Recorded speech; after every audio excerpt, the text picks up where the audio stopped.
दिल्ली विधानसभा चुनाव के नतीजे आम आदमी पार्टी के लिए न सिर्फ एक बड़ा झटका है बल्कि अरविंद केजरीवाल को अब ये भी सोचने की जरूरत है कि जो पार्टी भ्रष्टाचार का मुद्दा बनाकर आंदोलन से उठकर खड़ी हुई, उस पार्टी का आखिर ये हश्र हुआ कैसे। तो उसके पीछे कुछ खास और बड़ी वजह तो है ही, लेकिन उससे भी बड़ी वजह है पीएम मोदी के लिए एक बार फिर से केंद्रीय गृह मंत्री अमित शाह का मैदान में उतर आना और फिर से एक बार मोदी और शाह की जोड़ी का जादू चल जाना। आपने देखा होगा कि लोकसभा चुनाव से पहले और विशेषकर लोकसभा चुनाव में भारतीय जनता पार्टी अपना वो जादू खो चुकी थी जो अमित शाह के अध्यक्ष रहते हुए पार्टी और आम जनता में कई सालों तक चला। वैसे दूसरी तरफ आम आदमी पार्टी ने भी इस चुनाव को बेहद हल्के में लिया तो कई दाग उनके दामन को छोड़ नहीं पाए, जिसका नतीजा रहा करारी हार।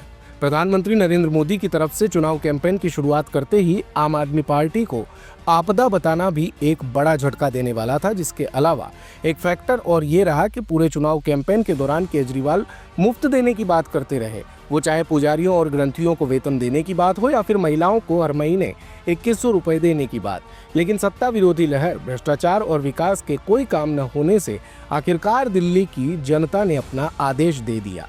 दूसरी तरफ कांग्रेस के साथ गठबंधन न करना आम आदमी पार्टी की एक बड़ी गलती साबित हुई और रही सही कसर असदुद्दीन ओवैसी की पार्टी AIMIM ने पूरी कर दी। ये बात भले कहने में इतना असर न करे, लेकिन इसका फर्क पड़ा मुस्लिम बहुल सीटों पर, जहां या तो आम आदमी पार्टी हार गई या कहीं उसका वोट बंट गया। वैसे इस बार बीजेपी ने दिल्ली चुनाव में ध्रुवीकरण की कोई खास कोशिश नहीं की, जबकि अरविंद केजरीवाल के ऊपर ये आरोप लगा कि उन्होंने मुस्लिम बहुल इलाकों में जाकर उस तरह कैंपेन नहीं किया जैसे वे पिछले चुनाव में करते रहे हैं। इसके अलावा कांग्रेस उम्मीदवारों का मजबूती से लड़ना भी आम आदमी पार्टी की हार का बड़ा कारण बना। दूसरा, इस बार के चुनाव में भ्रष्टाचार एक बड़ा मुद्दा रहा। आम आदमी पार्टी के बड़े नेता केजरीवाल से लेकर मनीष सिसोदिया, सत्येंद्र जैन और संजय सिंह, इन सभी को भ्रष्टाचार के मामले में जेल जाना पड़ा। भ्रष्टाचार के खिलाफ बनी इस पार्टी के नेताओं का इसी आरोप में जेल के अंदर जाना बड़ा झटका साबित हुआ। इसके अलावा दिल्ली में भले ही लोगों को मुफ्त पानी मिल रहा था, लेकिन लोग गंदे पानी की शिकायत भी कर रहे थे। दिल्ली की सड़कों की हालत काफी खराब थी, लोग लगातार परेशान होते रहे, लेकिन आम आदमी पार्टी के नेता उल्टा केंद्र की सत्ताधारी NDA सरकार को कोसती रही और बस यहीं से शुरू हुआ बीजेपी के चाणक्य अमित शाह वाला खेला। 1/3 देश को बांट दिया, अब और कितना बांटोगे।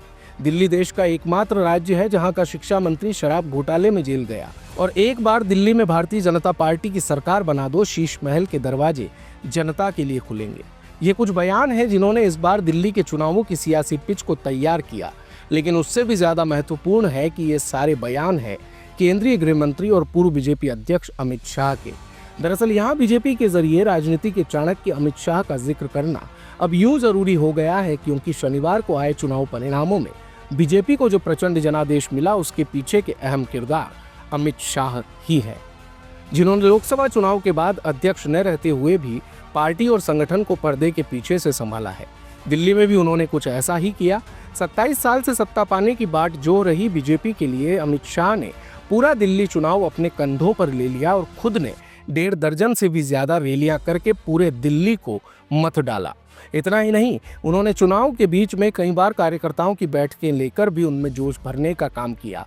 बड़ी बात यह है कि उन्होंने आम आदमी पार्टी के लगभग सभी बड़े चेहरों के विधानसभा क्षेत्र में जाकर बीजेपी के लिए वोट मांगे और प्रचार किया, रोड शो तक किए। अपनी रैलियों में शराब घोटाले को लेकर सिसोदिया पर तो शीश महल के मसले पर केजरीवाल पे जमकर निशाना साधा। 3 सालों में यमुना रिवर फ्रंट बनाने का काम करने की बात कही और बस यहीं से पलटने लग गया गेम, जिसका परिणाम आज आया है।